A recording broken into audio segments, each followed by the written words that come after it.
Greetings, everyone. I am Pastor Dan from Calvary Chapel in Cle Elum, Washington.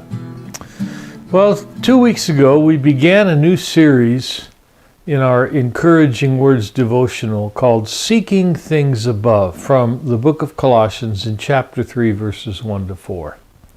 Last week, we started to make the point that we should start living today like we're already entered into our eternal reward. In verse 1, Paul speaks as if he has taken us up into the heavens. He says in Colossians 3:1, "If then you were raised with Christ, seek those things which are above, where Christ is sitting at the right hand of God." When he says at the beginning of the verse, "if then," it could also be translated "since." So, since you were raised with Christ, seek those things which are above where Christ is. What he's saying is that already you were raised alongside with Christ and that we've been raised to live a new life, both now and in the future. And so here is the point, and it's a very important one.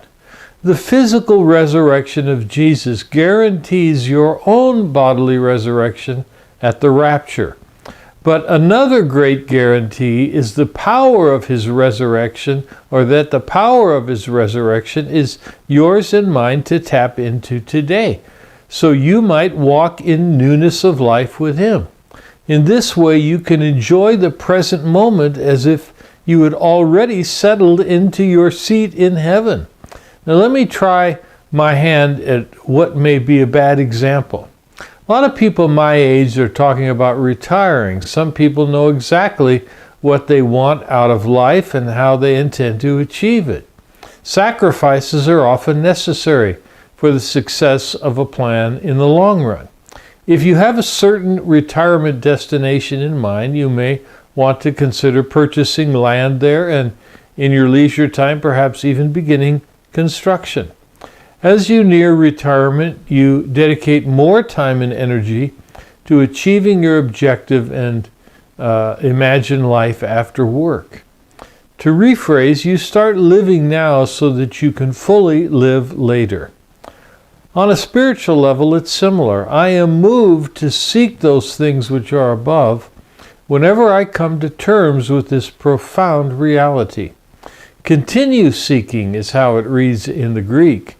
Every single day, it's something that we should be doing. Our minds ought to be filled with considering things as they relate to heaven. The question, what is the relevance of this thing to heaven, should serve as a gauge for how we act and think today. Things above exist in heaven, according to Paul. Which ones, if any, make earth look dull and lifeless? You have first and foremost been assured of a lovely retirement community. The Lord is constructing a residence only for you, according to John 14. When compared to the paradise that awaits you in the afterlife, no earthly retirement location can really compare. Additionally, your residence is a part of the New Jerusalem, a magnificent heavenly metropolis. You can get a description of it in the last chapters of Jesus Christ's Revelation. Precious stones, gems, minerals make up the majority of its composition. A great spring runs through the area, so there's always enough water. A pure river of water of life nurtures the tree of life, which in turn produces extraordinary fruit. Third, your exalted and flawless body, which is free from sin, sorrow, and death, will be yours in heaven and forever. The fourth point is that you have a promise of an inheritance that is incorruptible and undefiled, and that does not fade away, reserved in heaven for you, according to 1 Peter 1:4. There is complete security for everything that God has put away for us in heaven. God, not the FDIC, is covering it. There is no risk whatsoever to whatever I may add to my heavenly inheritance through serving the Lord today. And then fifthly, there are your loved ones who have gone before you to heaven. They were devout Christians and are now likely yearning to be reunited with you. In this new relationship, you will know them completely just as God intended, and they will know you too. My last point is probably the most important one, and that is Jesus Christ himself. Seeing him, knowing him, and spending eternity with him is yours. Of the many things that are assured to you and I, those are only 6. They exist in all realness, surpassing the reality of anything on earth. In what ways can you know for sure of these things above? The assurance that we seek is based on the fact that Christ is there sitting at the right hand of God. Jesus Christ's bodily resurrection serves as our assurance. He who sits at the right hand of God holds all the reins of power. If you want to know how powerful and authoritative your Lord is, all you have to do is read the book of Revelation. It's a revelation of Jesus Christ. It follows that this is the way that we were raised.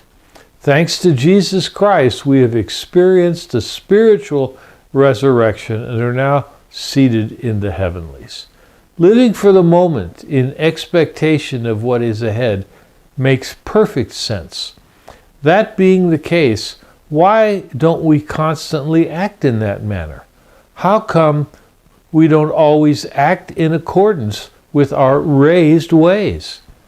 Well, the devil, the flesh, and the world have a way of pulling my focus away from heaven and onto earthly concerns. My focus wanders from the secure investment of my time and fortune and talent in heaven to the careless pursuit of earthly things, all because I fail to remember that I am actually sitting in heaven. As we navigate this space between the two realities, Paul then offered some practical advice. He said that we should live like we're awaiting, instead looking forward to an upcoming surprise on the earth. And we'll get into that next week. And let me give you a hint. Jesus is coming again. So come back next week to find out what I mean by that.